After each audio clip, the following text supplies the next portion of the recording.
You ask Tiger to solve. This deals with linear equations with one unknown. The final result is y equals -7. Let's solve it step by step.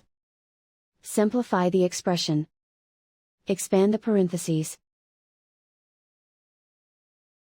Simplify the arithmetic. Group all y terms on the left side of the equation. Subtract 4y from both sides. Group like terms. Simplify the arithmetic. Group like terms. Simplify the arithmetic. Group all constants on the right side of the equation. Add 1 to both sides. Simplify the arithmetic.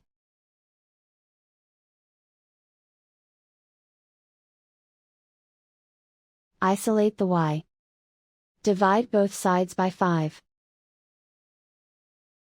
Simplify the fraction.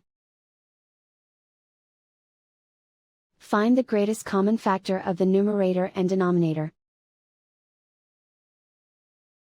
Factor out and cancel the greatest common factor. And so the final result is y equals -7.